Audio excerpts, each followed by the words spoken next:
Welcome, friends. Thank you for tuning in to the Optimal Health Program. Hope you're all doing well today. As you know, we're going to talk about a variety of cool topics and discuss how we can learn about your body, maximize your health, fine-tune your body, create good, strong health going forward, wellness, longevity. We're going to talk about a new longevity plan that we're putting together so it can be comprehensive so people can understand how we can fine-tune your body.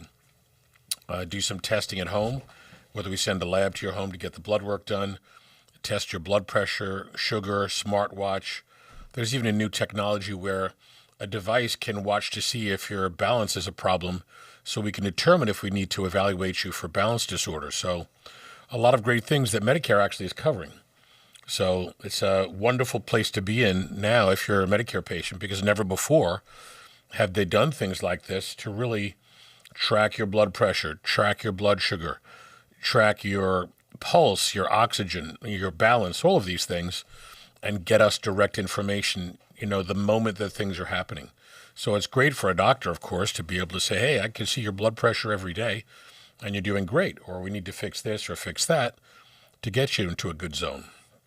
The QR code here as well, we've just added to the program so people can click right to the website if you'd like to do that. So website's drcalapai.com. As you can see, the phone number for the office, 516-794-0404. Thank you so much for the calls. Thank you so much for all of the messages we get through email. And as we say, we're answering your calls and your emails all day long, 6 days a week. So we love to do that for you. Okay, interesting article talks about dementia risk and memory loss and issues with concentration and focus. So there's a term that has been coined, the glymphatic system. That's the lymphatic system with a G on the end. And it's supposed to talk specifically about cerebrospinal fluid in your brain and how your brain has this pulsation of this fluid. It's also meant to bathe your brain cells and to flush out waste products of metabolism. So the idea is that as your cells go through their metabolic activity, some of those substances that are released as a result of metabolism, just like in any cell of your body, they've got to be taken away, and that's what this system does. It talks about defect in the system increases your risk for damage, inflammation, and therefore dementia and potentially Alzheimer's disease. So those people that have cardiovascular risk factors can also impair this system, increasing the risk of dementia. Poor sleep, issues with medications also play a big role. So the cerebrospinal fluid is something that we have to keep track of. And as well, looking at person's memory, focus, concentration, brain speed, which one of the things that we're doing and have been doing for years is a brain scan test. So the brain scan test is where you wear a funny cap on your head and the wires connect to a little computer, and you sit there in a little room and you click on a device to see how quickly your brain can signal your hand, your thumb, to hit the device. You answer questions on the computer, etc., and it gives us a P300 score, which is the speed of the electrical flow through your brain, among other things. So there's about a 15-page color report with graphs and charts that tell us how your brain's doing, if it's slowing down. And then this correlates to many thousands, even hundreds of thousands of other people that have done the test over the years, and you can see where you are and if there's a way to predict whether or not you're going to develop dementia or, God forbid, Alzheimer's disease. So that's a terrific way to make sure your brain is, doing well or up to snuff. Another great article talks about, and I'm going to talk about the article in a slightly different way than it's presented here. At the risk of reading their comments, I'll just read it and then tell you this is just their words. It's not my words. A variety of studies show that older women, especially those over the age of something, have an increased risk of developing heart disease. In this article, now don't kill the messenger, especially those over age 55. So I would never say that sentence without the preface of saying They're the ones who said that. I don't think 55 is old. I don't think 65 is old, of course. But, I've seen patients that are 40 and are old. And I've seen patients that are 80 and 96, like my mom, who's young. So not only is it a mental state and a willingness to be able to keep yourself healthy and strong and go, but you got to work at it. You have to do some exercise. You want to be a 55-year-old person where they ask you your age and you say, I'm 55. And they're like, really? I thought you were 40. So you always want to look and function younger than their age.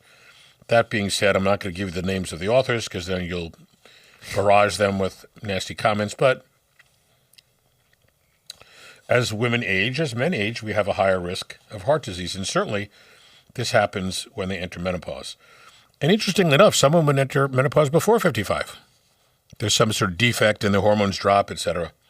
But, we want to look at that critically. So every man or woman who comes in, who's in their 30s and beyond, we talk about, of course, testing vitamins, minerals, and hormones. If the hormones are great, perfect. And if we check them next year and the hormones have dropped, great. So we've caught it early so we can prevent the problems from occurring. But I like to track things so that we can see where you are now and then, where you're going. If we need to intercept and fix, we do. This study talked about the blank women, OLDER. This is a little bit insensitive, this paper, who took 4,000 steps 2 days a week, reduced their risk of cardiovascular disease and death compared to those who didn't. And 4,000 steps is not that difficult. I have people that wear the watches, the Fitbits, the Auras, and all these things, and they're doing 5, 7, 10,000 steps a day, which is great. And I like the idea of people wearing these things because it gives you something to look at. On a better mechanism, and we'll talk about that in a little bit, doing the remote patient monitoring mechanism, the longevity and the wellness longevity program we put together, when you have this smartwatch, and there are a couple of great watches, Samsung makes a great one, that'll send us the information so we can track your pulse, your oxygen, all of this. It's easy for you to kind of look to see how many steps you're doing, what your oxygen levels are like, what your pulse is like, and then get a report from that, which is what we're going to create so that patients every either week or every month will see their data and see, wow, I'm in the zone. Or now my pulse is lower because I've been walking every day for 2 or 3 months. So we want to get people involved in this with the data so that they can get excited about it, which most people are. So they're talking about 4,000 steps once or twice a week, decreased cardiac risk by 27%, mortality by 26%, and participants who did it 3 or more times a week by 40%. So, and I keep talking about how much walking people should do. We spoke about it the last few programs, but I think it's important. People should know that get those steps in. Do the walk. Watch your heart rate while you're walking. See what it goes up to. Look at your resting heart rate. And after a few weeks of walking, look to see if your pulse levels are a little bit lower, a little bit better. They will be. And, certainly over time. Do we have any questions so far? Oh, we do. Quite a Amazing. few. Well, people would like to thank you for your wording. They're appreciative. I'm sensitive enough to understand that, there are a lot of people out there who are struggling a little bit with what they're going through. There's no need to aggravate them anymore. That's like when doctors tell patients, "Oh, you have something that's horrible." Oh, and they scare the hell out of people all the time. I hear it. The traditional mechanism does that. And I tell patients, okay, calm down. Show me the MRI report. They didn't do an MRI. How can they tell you have bone on bone or you have torn tissue in your knee or your shoulder without the MRI? That's the ultimate test. So, and this is a pet peeve of mine, when I get the MRI done for the patient and it shows there's no bone on bone and they may not need surgery, now the patient's in a much more calm, place. I went over blood work with a woman the other day, and she was worried because they said she had a problem with her iron. And I looked at the test that they did, and we did our test and I said, your iron levels are fine. She said, well, why did they say I have a problem? I said, look, on your test, your iron level is 100. Perfect. On mine, 110. Perfect. Your storage of iron was fine. Your transport of iron was fine, but your iron bonding capacity was high. It means you have more seats on the train to capture a little more iron. That's not a bad thing, because if we needed to give you more iron, we could, because there's more seats on the train. It's a better way to talk about it. So I don't like people getting aggravated or scared beyond what they're already aggravated and scared about. I also don't tell patients that I think you may have cancer just from a blood test, because you can't tell that. And I say, we have to check this out. I don't think you have anything problematic, but let's just do some more testing to find out exactly what's going on. Other doctors, sometimes they give them the worst news and it's just not there. Well, why would you do that to somebody? Why would you scare them? It doesn't make any sense.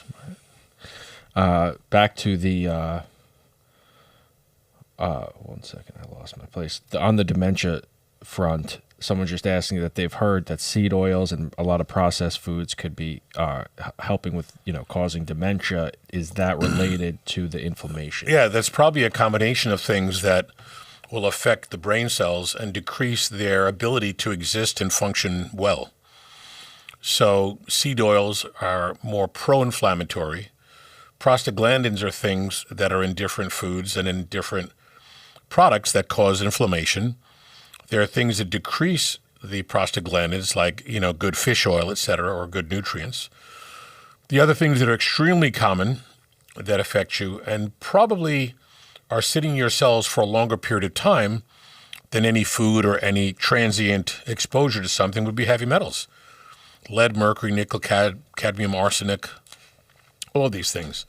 Aluminum, and certainly aluminum, maybe more so than most, creates damage to the brain cells. And we know that aluminum links with dementia and Alzheimer's disease. That's been in literature for probably 40, 50 years. So it could be components of your diet. There very well could be components of exposure to things. Arsenic is in chicken, shrimp, apples, California wine, rice, lead in mercury and cadmium in lipstick and makeup, lead pipes in the home. And not even to go into the whole plastics and the bisphenol and everything else, which are bad. That also would certainly play a role. Hormone decline, where your brain is waiting for good stimulus from your hormones, because your hormones tell your organs what to do. As you get older, you're losing new brain cells and new heart and lung and liver and kidney and pancreas cells. So the organs are working less and the neurotransmitters are decreasing, which also would allow age-related damage to the brain. Vascular compromise, where plaque can build up in blood vessels and create vascular ischemia. On a lot of patients as they get older, when we do an MRI of their brain, not always to look for a tumor, because we look at the MRI to see if there's any inflammatory mechanism or the vascular ischemia, or looking for abnormalities that might point towards MS or even Parkinson's. There's a DAT test, DAT, for Parkinson's. Vascular ischemia creates these issues. And if your vitamins are low, like, B12 and B6 and folate, and homocysteine levels increase, that's a vascular inflammatory agent, and that could create problems within the brain. So I could probably go on and list another dozen things that are part of it, but you want to look at the entire picture and just change it. Get all the bad stuff out, get all the good stuff in. Chad is going back and forth talking about heart rates and going to sleep, and one person saying that her husband takes cannabis to relax before bed and brings his heart rate down, and she's saying that she has tried it and it seems like it brings her heart rate up. She can't sleep. She's wondering if that's everybody's different as how they respond to certain things. I've seen people that take Benadryl to help them sleep, and it also decreases their allergy mechanism. Yet other people take Benadryl, they get wired from it. Oh, really? So there's no real way of knowing 100% whether one thing would do that for you or not. But there are different things that people use for sleep. And using CBD, cannabis, I think is fine. I mean, as long as you're getting it from a good source. Some people use CBD gummies without any THC in it. Some people get it with the THC in it. Either way, it's been used millions of times, and there are so many studies on CBD for just about every mechanism, and I think I have an article here we're going to talk about today with that. And it's been proven to be safe and effective, so why not? It's been used for anxiety. They're using it for Alzheimer's disease, for Parkinson's, for pain syndromes. So I think, it's appropriate. Medical marijuana had been used for a while, but that's kind of fallen by the wayside, I think, because people can go out and get, similar things, at very insignificant cost and get good results with it. So I don't see a reason why people couldn't use those things. But some people might get good results. Some people might have an opposite effect. So I'm just saying, I wish Benadryl would keep me wired. Every time I take it, I can't speak anymore. I'm with you. I'll tell you a funny story. Did I tell the story about going up to Mohawk Mountain House? I've got a story about everything. Yes, this we know. I've got stories. So I was with a girlfriend a few years back. I went up to Mohawk Mountain House because it's a beautiful place, especially in the fall. And went up there. The property is spectacular. It's a very beautiful old resort. They have indoor pool. They have the whole spa thing, but the building is built in the 1860s or 40s. It was built by the Smilers, who I think were, I don't know if they were Quakers, but something along those lines. But it was a whole family and generations of families. There's a book on it. You really should read up on it because it's a really cool place. I'm sure they have hundreds and hundreds and hundreds of rooms. Some of them have fireplaces. You go up there in the winter, you have the fireplace. Very romantic. The food is very good. They have a dining hall that can probably seat 800, 1,000 people. It's massive. They've got a gorgeous old horse farm and barn and blacksmith shop, and they have elevators, which may have been the first in the country to bring the horses up from lower levels. Wow. It's a really very cool place, and they have all these nice holiday things there, arts and crafty stuff. They have a big lake that it's on. And the lake, you can take a canoe and, or a boat and paddle up and down. It's beautiful. Year-round, it's beautiful. I've been there many times. So one time I go up there with my girlfriend. And that night there was an MMA fight on. It might have been Chris Weidman, so I really wanted to watch that because I know him. He's a patient of mine and stuff. So we had a bite to eat. And then I think my girlfriend had a headache. I had a little bit of a headache. So we went into the commissary place there, and I got Advil. A little, container. It had 2 little things in it. And we decided to go for a walk. And if you walk off the front of the property, on the property, there's this whole garden and, flowers and things and a massive tree. I'm looking at pictures right now. It's that looks like an elephant, because it's a big thing looks like it's got a trunk. But it's a massive tree, and you could walk in and under the bushes and stuff. And also you could walk up to the mountains, to the top part where there's a tower, and look back over the property. It's breathtaking. You can see 4 states. Anyway, she and I go out walking to the flowers and stuff, and on our way back, it's like, my feet are dragging. I'm like, what the hell? I said, this is the weirdest thing. I'm just exhausted.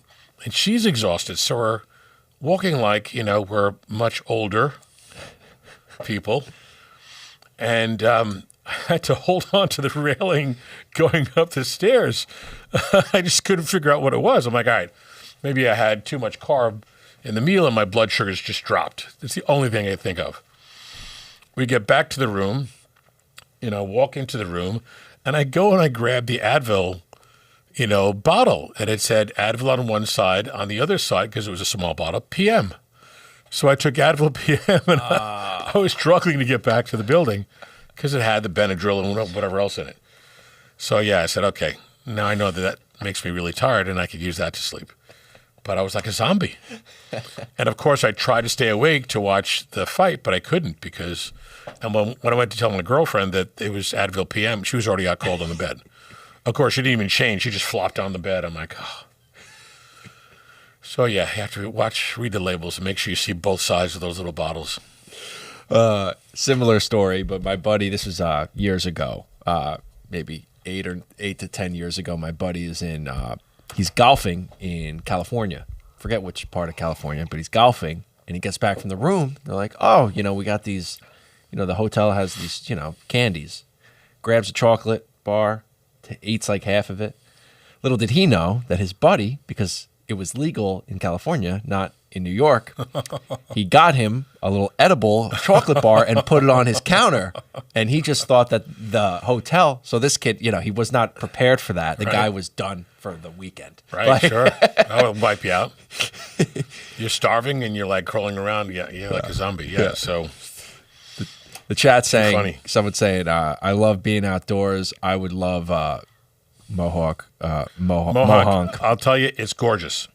It's a beautiful old historic place. I recommend everybody look it up online and go there. The only slight drawback now, this time of year, it's probably booked all the way through to the, January, maybe February. I've gone up, and in the fall, I usually book it in the beginning of the summer, just so I can get the room that I want. But summer's pretty busy too, and spring is busy. But yeah, this is their crazy time. So look it up online, Mohonk, Mohonk Mountain House. It's a terrific place to go to. You'd love it. Probably better in the spring and the summer because you could take advantage of the horseback rides and the carriage rides, go up the mountain and hike all over the place. It's amazing. Someone saying, let's all get in shape together. Hey, there you go. Preach. There you go. I did about 20 push-ups yesterday and some crunches, and I'm feeling it. Well, you walk up those hills in that mountain, your legs will be in shape because the trails where they take the horses and other areas where people walk, it's a good incline, so it's a good walk. That's great. I get these pictures are breathtaking. Yeah, you want to pop up one of the main pictures that shows the overview from up at the tower? Yeah. People can see it. Look at that. I'm all about showing people good things to do, good things to eat, recipes. We have to start doing some recipes. Or low-carb Bible books, recipe books. Sabrina could be helping with that. Absolutely. She's working on it. Yeah. We should do that.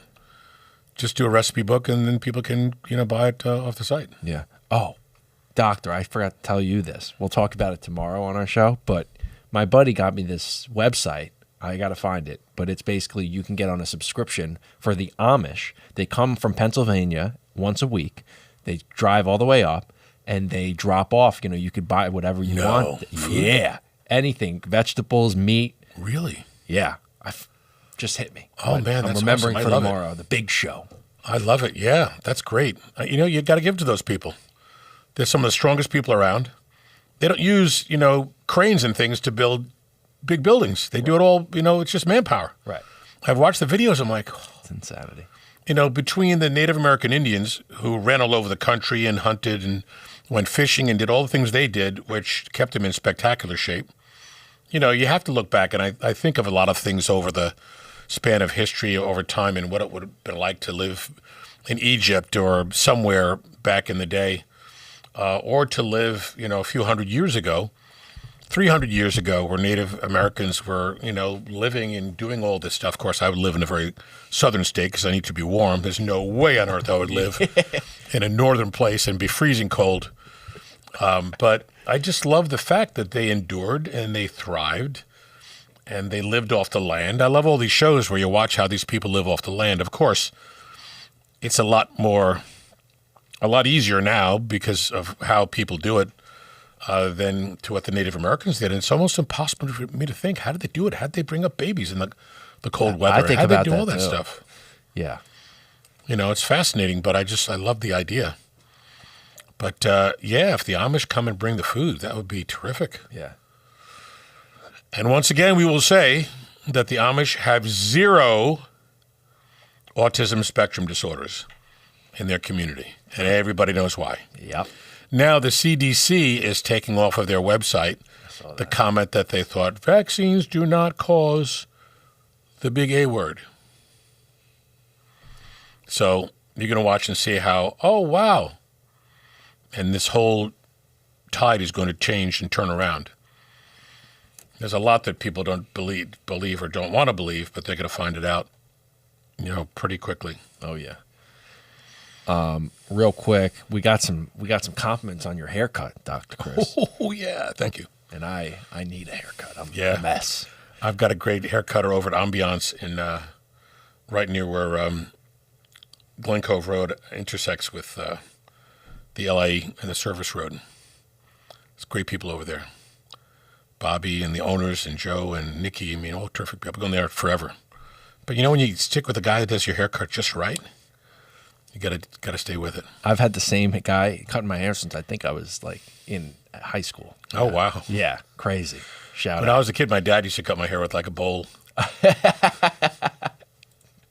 I had one of those Mo from the Three Stooges haircuts back in the day. I love that. But then, of course, my Uncle Charlie, rest his soul, and my dad as well, rest his soul, back in, I guess at some point when I got to high school or junior high school, my uncle treated me to a place that he would go to get his haircut, and I had a really cool haircut.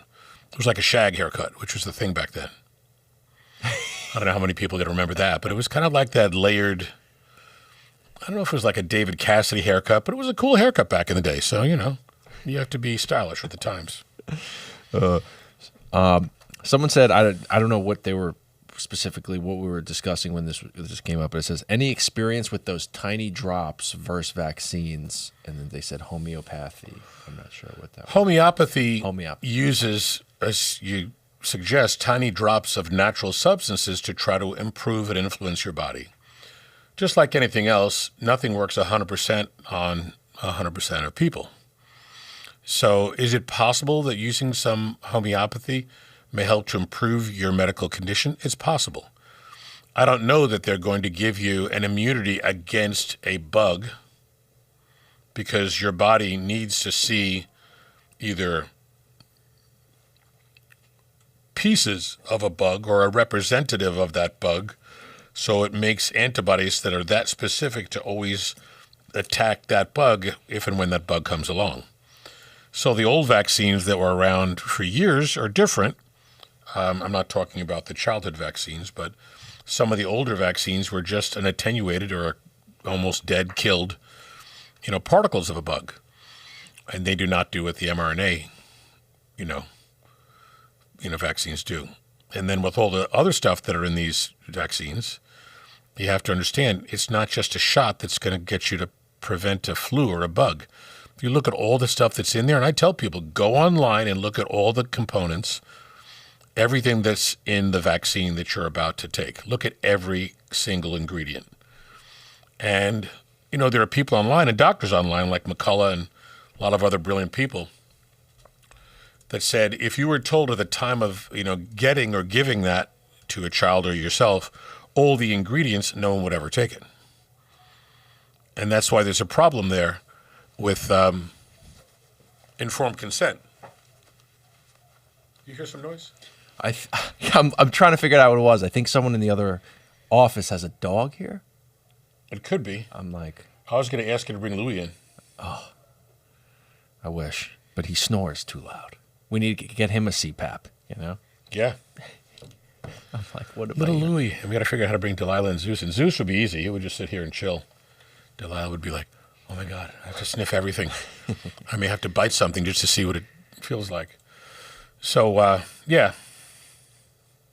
We got someone saying they had just read a Tom Friedman last night. He has a new book about vaccines and talks about Ben Franklin, whose son died. I think he died from smallpox, I want to say. He said talks about public health issues and leading figures. You have to read it.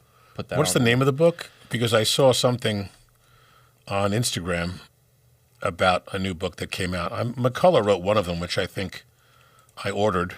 I don't remember the name of it. Dr. McCullough's book on the vaccines. But yeah, people look that up so you can learn about it. Yeah.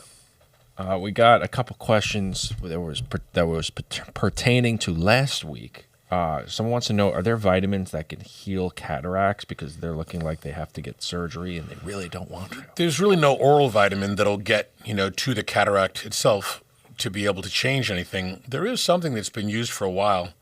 It's called N-acetylcarnosine, C-A-R-N-O-S-I-N-E, and it's an eye drop.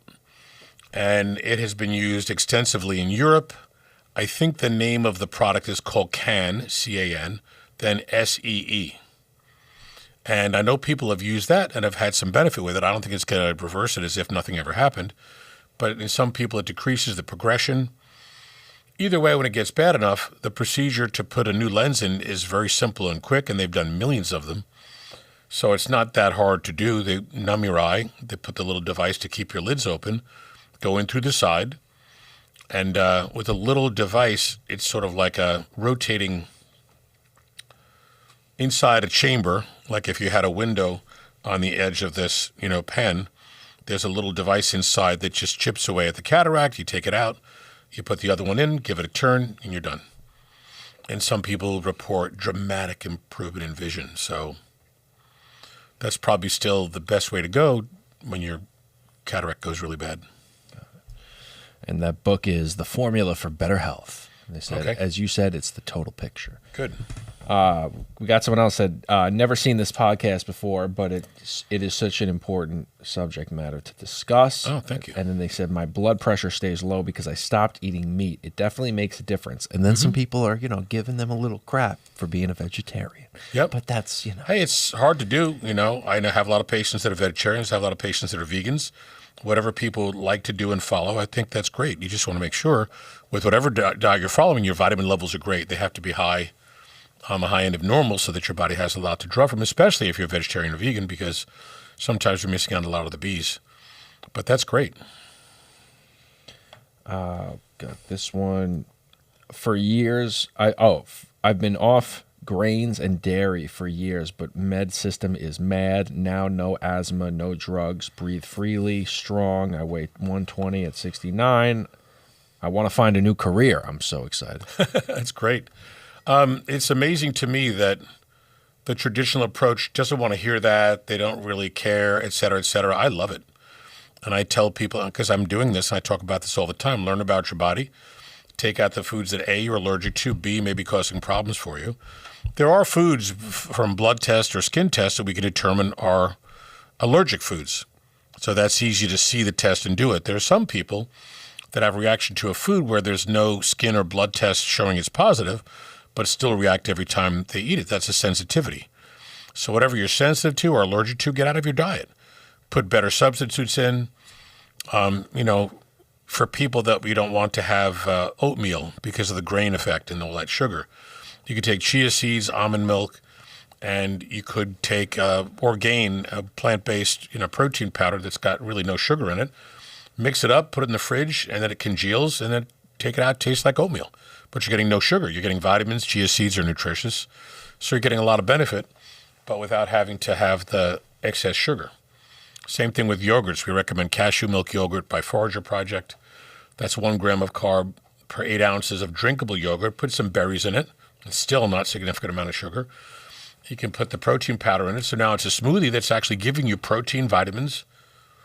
Why not? Just a better way to go. Okay, so this comment is going to get me in trouble, but I'm reading a comment. So, hey, lay off me. It says, I'm noticing more and more women bigger than their male mates. And they're saying, I suspect meat has something to do with it, but I don't know. We can clearly say statistically, and I'll start off with kids, because everybody looks around and sees that kids are way heavier than they should be. It's really because of the high carbohydrate intake. And we could talk about bread, pasta, potatoes, rice, oatmeal, grains. You could talk about junk food that kids are eating because, the scenario of getting home and having dinner with mom and dad or eating a healthy breakfast, lunch, or dinner, as it used to be years ago, is a different scenario now. So people are running around grabbing something for breakfast. Some people will grab a bagel, way too much carb. Other people have pancakes or they go to the diner for something and they're eating too much. So the younger population has more issues with overweight than ever before. But to reverse that, we do low-carb diet, exercise. When they're young, their hormones are fine. Fine-tune their vitamins a little bit, and that changes the picture. People between their 20s and 30s and 40s and 50s now are also more overweight than before. And everybody knows that when you hit a certain age, for some people it's their late 30s or 40s, and they're not doing as much activity, but they're still eating the carb, they start to gain weight, and their pressure goes up, and their cholesterol goes up, and some people have a hard time changing or reversing that. So it's not a foregone conclusion that you have to gain the weight, or you have to have the high cholesterol, the sugar, et cetera, blood pressure. We've got to understand the mechanism and change the picture so that you're burning that sugar, burning the fat, and you bring your body back to where it should be. There are people that for many years and many, many, many thousands of people that have done low-carb diets, maybe millions, since Dr. Atkins had the idea of the Atkins diet, where people ate steak and meat and fat and lost a great amount of weight. And for some people, that works really well, as long as your vitamins are good. And as long as your steak or whatever you're eating is organic, then I think you're relatively safe. Fats are good for your body. Fats are good for brain function. And every diet that works today is a low-carb diet. You don't see other diets around that are high-carb diets and low-fat anymore. It's all low-carb diet. So, got some people comparing diets. One said, I think this is our vegetarian, said, I eat eggs, butter, oil, olive oil, tons of cabbage, carrots, onions, in other words, lots of veggies. Well, that's good. That's we great. Got the other saying... You might be a little gassy, but, because at one point I was eating a lot of cauliflower. I just love it, and I would try making it different ways. And all of a sudden I'm like, I have to be careful being around other people, because between, cauliflower and other things that have a lot of nitrogen in them, beans. We got another one said, I eat free-range beef and eggs and butter and olive oil and beef fat and veggies with hummus. And it's changed me. Yeah. Why not? Yeah. And then I like for people to understand and think about how they feel when they feel bad. And then you start to make the changes in your diet and how you start to feel better. You start to see that you're not as hungry. You start to see indigestion, bloating go away.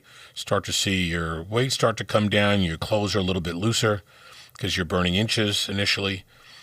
You can check to see your blood sugars or cholesterol coming down, pressure comes down. I want people to remember how bad they feel when they were in that zone, bad zone, and how much better they feel when they're following the plan, because those people never want to go back to feeling like they did in that bad zone. So, it takes that thought process and that repetitive thought process of how bad it was to keep you from doing the things that made you feel bad. Yeah. And someone said that you, doctor, helped them realize that they were having too many grains, and they said, great to breathe freely now in high altitude. Higher LDL is natural, but if med system, they put people on statins that increase heart risk. So thank you, number one. Number two, statins, as we all know, help to wipe out CoQ10, because the pathway of the production of cholesterol includes your own production of your CoQ10 naturally by your body. The statins block a pathway that allows you to make CoQ10. So you're wiping out your CoQ10 and you learn cholesterol. You need some cholesterol and fats for your brain and for your hormones and different things. You really need a lot of CoQ10 for all your cells, your mitochondria. You need it for your heart contraction, because when the CoQ10 is depleted, your ejection fraction, which is how your heart beats to pump the blood to your aorta to get it to your whole body, that's affected, and your ejection fraction can decrease. And we've seen this in people that have been on the statins, and I say, when was your last echocardiogram? Well, the doctor said I don't need one for a few years. I said, well, you've been on the statin for 2 years now. Last echo was like 3-4 years ago. Let's see if the echo shows that your ejection fraction is decreased from 3 or 4 years ago. That's a reason to get you off of it. And so we do, and we get them off. And there are a lot of great nutrients we use for low cholesterol. So we do that within that vitamin pack idea that we spoke about. Once I see your blood test, I can put together the vitamins that you need, based upon that and whatever other concerns you have. And you take a pack in the morning, you open it up, take your vitamins with your food, all capsules. Same thing for dinner. And there you go. So it's better, easier, safer, and you're creating health as opposed to damaging one major component of your body. And look, there are a lot of people who have really bad muscle cramps and pains from the statins because you're wiping out CoQ10. And the literature's been there for as long as I've been a physician. So literature on the cholesterol drugs wiping out CoQ10 has been around from my first experience with that was, I think, my last year of my either internship or residency. I knew a great doctor on Myrtle Avenue in Glendale, Queens, Dr. Kazdan, Bernie Kazdan, rest his soul. He was one of the doctors who worked at my school, who worked at the hospital I did my internship at. Great, great guy, brilliant guy. And a drug rep came in one day, and we're chatting with the drug rep, and the doctor and the drug rep were friendly, and the drug rep would take everybody out to dinner and stuff. But he handed me an article that says this statin called Mevacor wipes out CoQ10. I'm like, wow, why would anybody use that? That's really bad. And that was many, many, many years ago. So it's 39 or so years ago. So it's been known for a long time, but still doctors prescribe it like candy. Just a comment, someone saying, so cholesterol is needed for heart, right? Cholesterol is important for a variety of things in your body, including hormone production. So too much is an issue. Too little might also be an issue. But you want to keep it into a tight zone. It is not the only contributor to plaque. There are probably 50 contributors to plaque, including all the different viruses that we see, Epstein-Barr, CMV, high homocysteine, fibrinogen, C-reactive protein, the LDL breakdown. So there's a lot of things that heavy metals cause plaque. Heavy metals bind to the LDL cholesterol to become a foam cell, which becomes plaque. So we have to look at the entire picture and change all of that. And someone's saying we really need to look into Amish butter. Listen, me and Dr. Yep. Chris, we're going to the Amish soon. You know what? I really would do that. Yeah. Oh, yeah. Take the cameras, go there, talk to them. Hey, how are you? I mean, you probably have to get permission from them and say we're coming, film and just show what they do. It'd be fascinating. Yeah. You know what I want to do, though? Why don't they see if they let us get dressed up with the hat and the overalls and stuff and help to raise a house, build a house? Dude. I would love to do that. I want to make this into like an adventure show. Yeah, we're probably going to slow them down a little bit. I imagine so, because these people, they're just crackerjack. They know exactly what they're doing. The other show I love watching is Josh Gates, Destination Unknown. He goes all over the world, scuba dives. He goes into these pyramids and crypts, and he just does everything. And he finds out all of these historical things. Machu Picchu, they have new discoveries there. New mummies discovered in Egypt. And he had Dr. Zahi Hawass, who's the head of the Egyptian Antiquities Board. So I love watching that show because it's always something new and cool. The Maya snake kings, there are gods that they thought were snake king gods. Just a great show. The only show that I don't like. There's one I've been watching for years. And it's on Tuesday night. I have my karate class Tuesday night, so I go to karate, and then I tape it, and I come back and I power speed through it to see if they find any treasure. Oh. It's The Curse of Oak Island. Yeah. It's a good show, but I am so aggravated by the fact that, maybe this is where the treasure of the Templars, is going to be. And they look all over the place. And they found some things, but I'm just waiting for them to find the big treasure. And it's been like 11th or 12th season now. That's me with Ancient Aliens. I'm like, Yeah. Come on now. Can we find a UFO already? What are we doing? Please, find something. Someone's suggesting the reason we have so much obesity in the children is that a lot of them are eating more than 3 meals a day. Well, yeah, I think that if you start off with carbs, you're going to be hungry all day. They start off with carbs, whether at home or at school. Blood sugar goes up, you dump insulin, your blood sugar's low, you start to crave, you'll eat more junk, you'll snack more. That's an absolute fact, and that's been going on for a long time. And then when they get home from school, there's something quick that they eat because sometimes the mom is busy or the mom's working, dad's working, It's not the way it used to be where everything was nice and comfy and easy and everybody loved each other. Everybody was friends from every background. You'd hang out, play with your friends after school. We played every sport and we ran around, for an hour or two, and then we'd get home. Dad would come home. You'd have dinner, sit at the table. Everything was great. Talk about whatever. Now, none of that occurs. Yeah. None of it. Plus, I feel like the food, like the school lunches that they supply, they probably don't have that much nutrition. So your body's just like, give me something. It's probably I the can least use. expensive and depleted stuff. Remember the former First Lady, Michelle, has some school program lunch thing, and the kids refused to eat it because it tasted horrible. I don't know what they made or what they made it from or what they were doing, but the kids wholeheartedly refused to eat it because it tasted so bad. So she was trying to make some kind of suggestion as to what the menu should be. And it really pissed me off because as soon as that program went into place, I went into high school and they got rid of all the Coca-Colas out of the vending machines. I'm like, what? I finally had this right here. Someone's just saying that they appreciate that you still talk about Charlie's death. So many questions. Oh yeah, still for sure. surrounding That will never. I'll never let it go. I'll never, because I'm furious about it. I'll never let it drop. So, and I, watch Candace. We watch it regularly, and we text each other, talk to each other about it. The fact that these Egyptian airplanes were there at the time is very strange, and the fact that everywhere Erica Kirk went in 75 different places, these same Egyptian planes were there. She obviously has some connection to that. You don't just stalk somebody with expensive planes and expensive trips. There had to be either they're taking her, around, whatever. I'm not sure what the mechanism is, but, I think Candace Owens has got a terrific ability to dig for the truth and get the truth out. Everybody knows that there's a whole cover-up here. Everybody knows that there's a game being played. Everybody knows that financially, what Charlie didn't want to have happen has happened, and the money that they had offered him that he denied actually was brought into Turning Point. So there are a lot of things that happen in this world that people just don't understand because you're not privy to all this inside information. But with so many people that have contacted her, send her information, send her videos,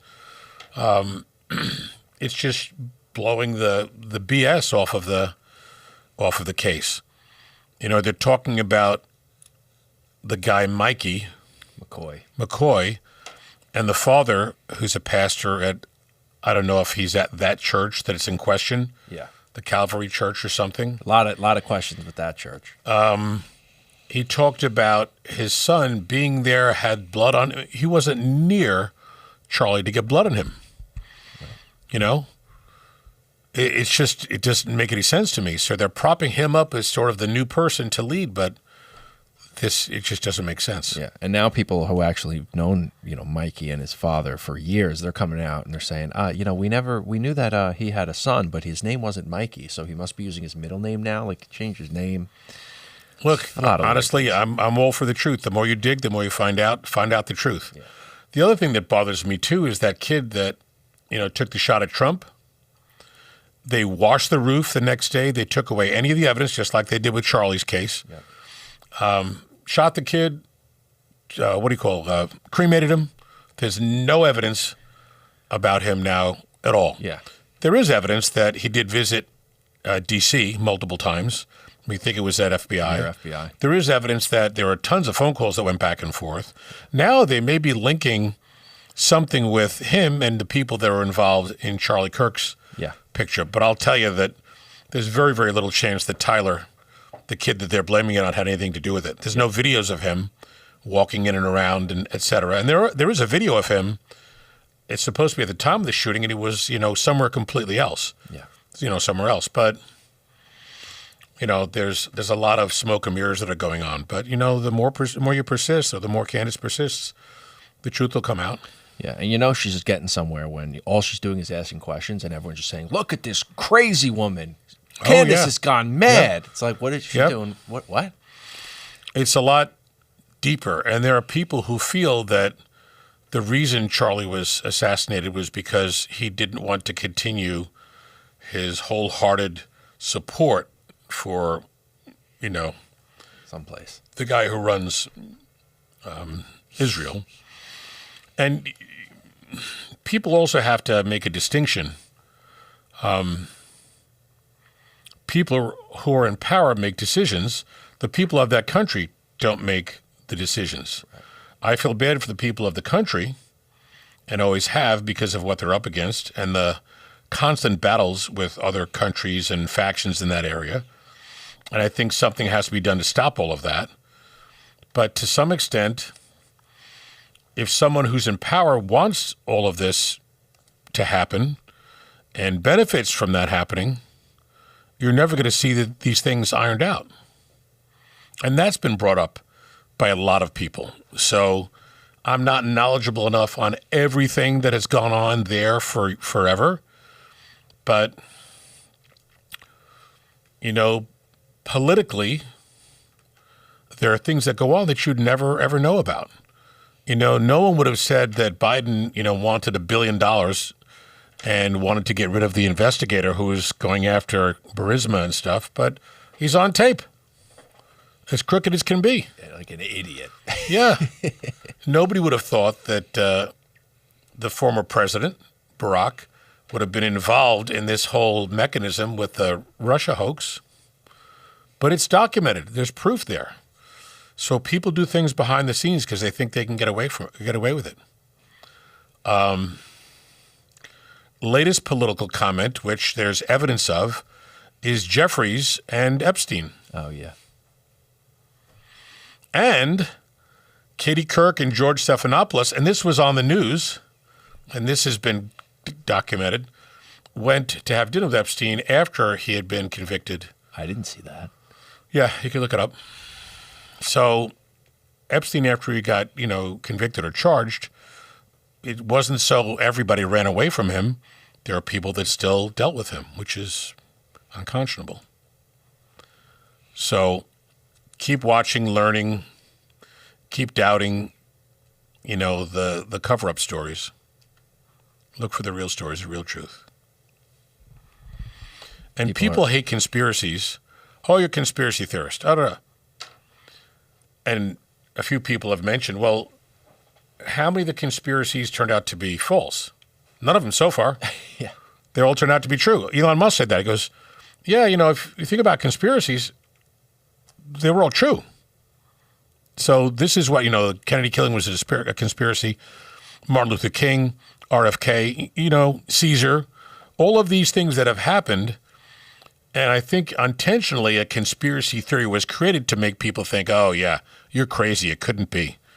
But a lot of these things are actually factual and true. So people are loving this, by the way. Be smart. So you're the best doctor. Yeah, be smart. Learn, look, read. Don't take what, the status quo tells you as being, a fact. Okay, so back to medical things. We do have Yes. plenty of comments. I'll save that for Rumble tomorrow.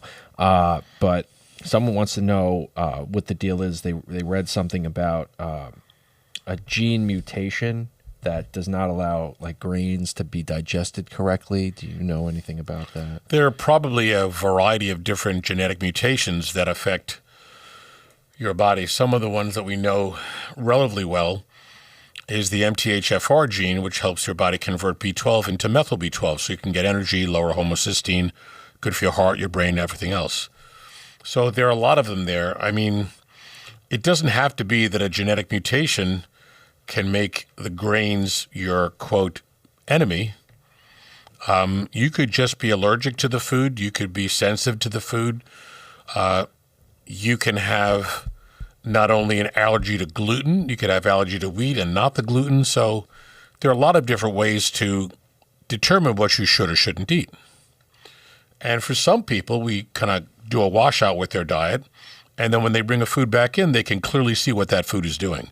Because if you have 10 foods you're reacting to, one way or another, allergy or sensitivity, your body's kind of confused and can't really show you what's happening with each food. If you take them all out, then you bring one food back in and you get headaches pretty consistently from that one food and you don't bring the other foods back in yet. You could also use that as a diagnostic criteria. So a lot of people are running to get these big methyl tests, and get all these genetic tests done. It may not give you enough information to be worthwhile for you. And some of the tests are expensive.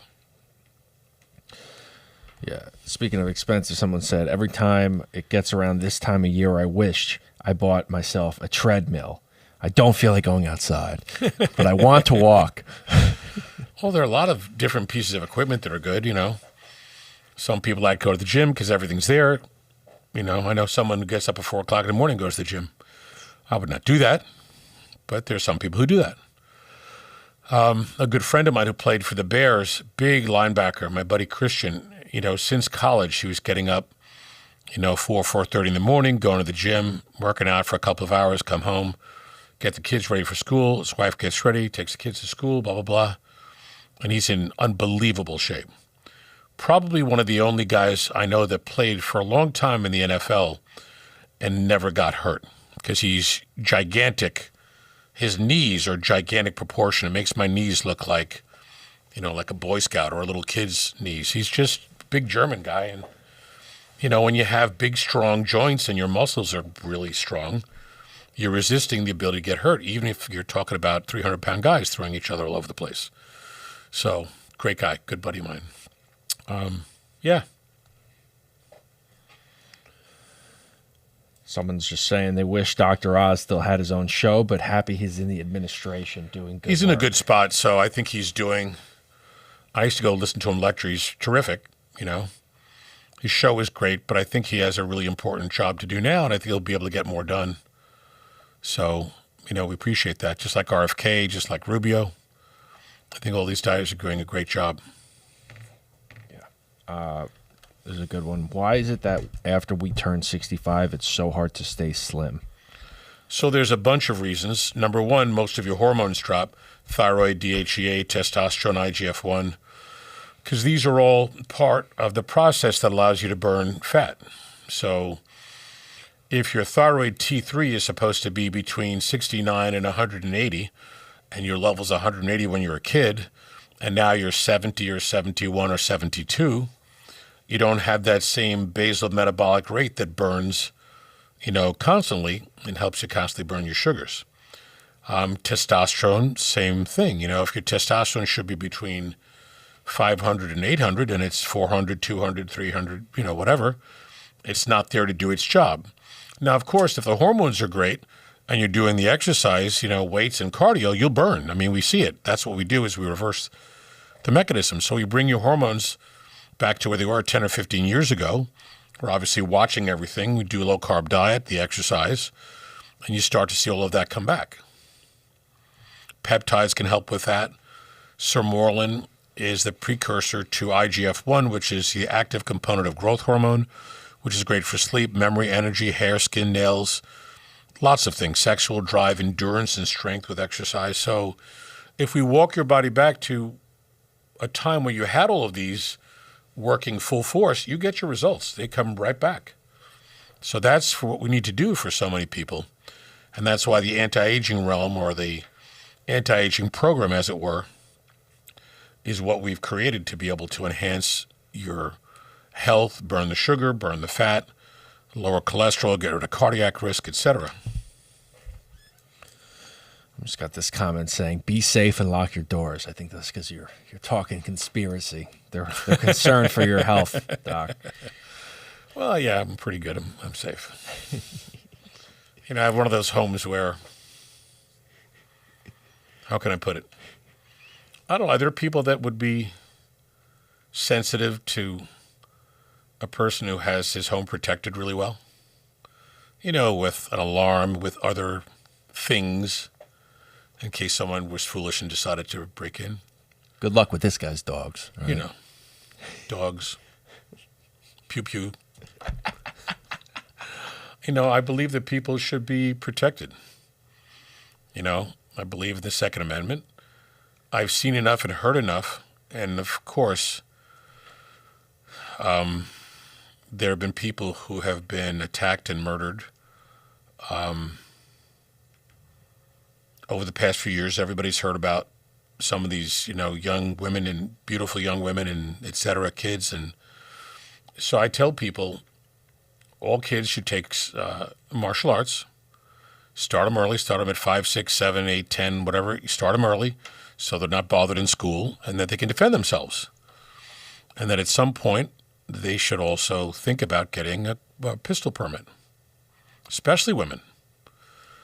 What's happened in so many cities and the changes that are occurring and are going to occur, especially in New York, are going to be risky. So people have to constantly look to see what their environment's like, take a course on self-defense and self-awareness. But, I think people have the right to do that and to protect themselves, protect their home. And especially women, I think they should be as safe as humanly possible. Pepper spray, I don't know, that electric zapper thing, someone goes to grab you, you zap them. I've seen them all over social media. I got my wife. And then, I know people where it saved their lives, out west. So I'm all for people being protected, men, but especially women. Women should get into martial arts because it's great to stay in shape and it's great to protect yourself. You know, all too often we hear about someone overpowers somebody and kills somebody.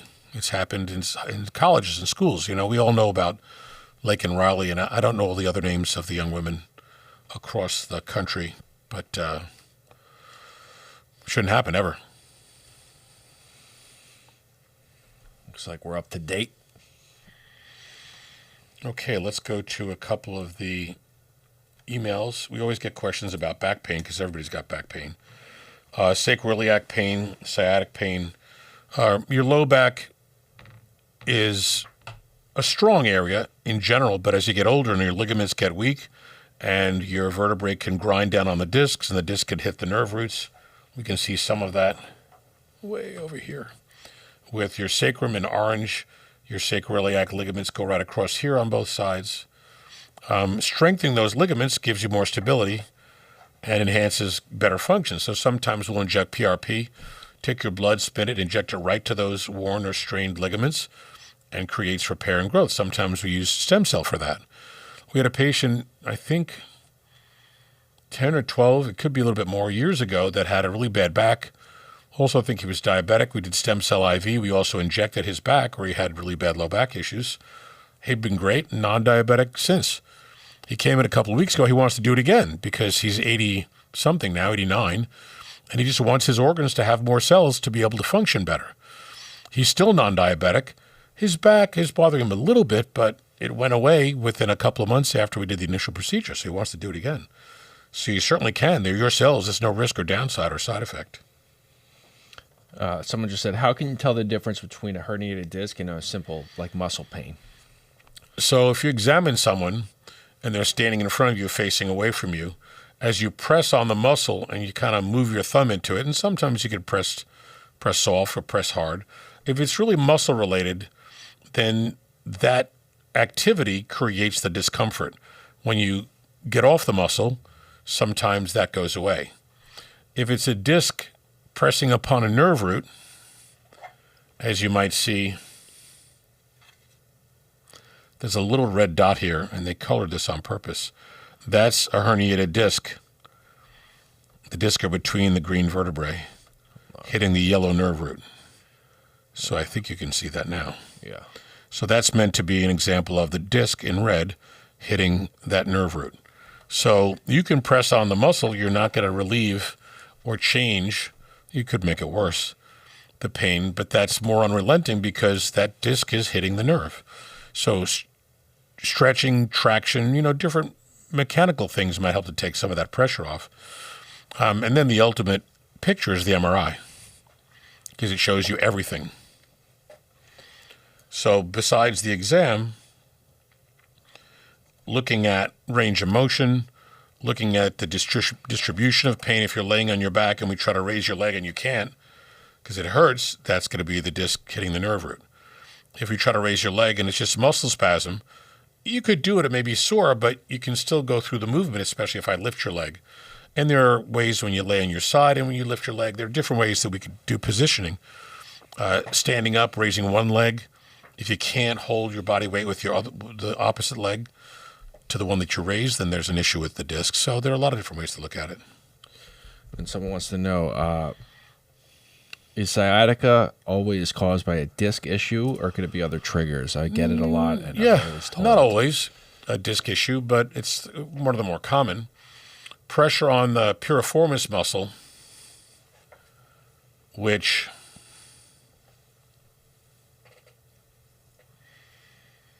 runs from here underneath, and this is your sciatic notch on both sides.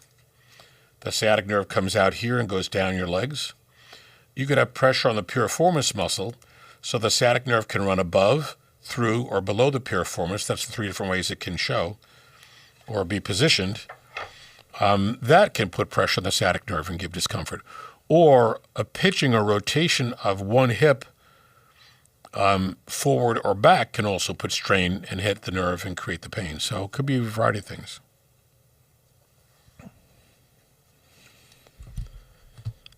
Someone said, I have some questions for you on chemtrails, but I'll save that for tomorrow's show.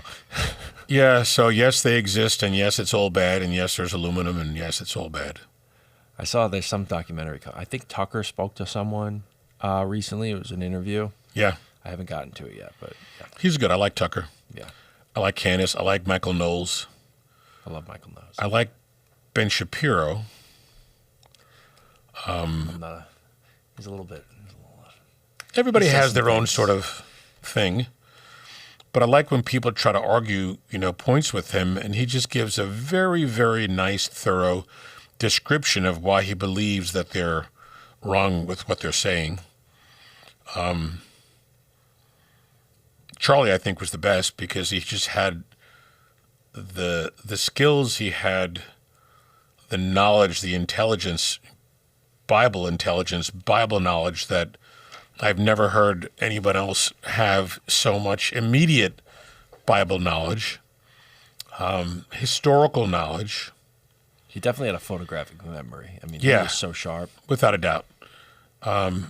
Political, historical knowledge, and the ability to just chat with people, not to get upset with people that had opposing views. Didn't make fun of anybody, and he was just there to talk to people, which I thought was spectacular. Who else has ever done that? Nobody. People take their position, they dig in, and they're not willing to be courteous enough to have a conversation. But he was. So, interesting, too, that we're still seeing that the people going back to church is still soaring in numbers, and in great part because of him. So maybe this is the bigger reason as to why, he was meant to do what he did. Open up a lot of minds, get people to see, read, learn, and get back to enjoying learning about history and religion. I have a good friend who's a banker at the Vatican. I may have mentioned this before. Great guy, terrific guy. And I think he's coming to town soon. But I'm dying, because he invited me, I'm dying to go there when he's there and doesn't have too much to do, because he's super busy, flying between D.C. and Rome, and go on a tour with him to see the things that people never really see. They're not allowed to see, especially these deep Vatican tours. I'm like completely excited to go and see that. Hang out with the Pope maybe. Have a little espresso with the Pope. That would be cool. And you don't have to learn Italian this time. Yeah, Papa Americano. Yeah. It's pretty cool. It's awesome. Years ago, I had a lovely nun and a Monsignor who are patients of mine. And my friend, Anthony Cinino, we made wine in his vineyard, and we made wine and port. And we're sitting around making it and drinking it, and we're, of course, catching a little bit of a buzz because we were just trying it to see what we wanted to combine. And I said, who could we send this to get a cool letter, of thank you? And Sinatra had already passed away. I'm like, well, no, Sinatra, who else? Then I thought, the Pope. So I asked Monsignor, I said, any chance that I could send wine and port to the Pope? And this is Pope Benedict. And he said, yeah, of course. He goes, my best friend is Archbishop Harvey, who's the prefect of the Vatican. I was like, awesome. So I got it all set up. One of my patients owned a wine store. He had to send it over there. I got a great picture, and I got a great letter from the Pope and Archbishop Harvey. And then subsequently, Archbishop Gonschwein, who became the next prefect, really nice letter. The Pope will keep you in his prayers every day. I'm like, yes. Got that going for me. It's good to know people, Yep.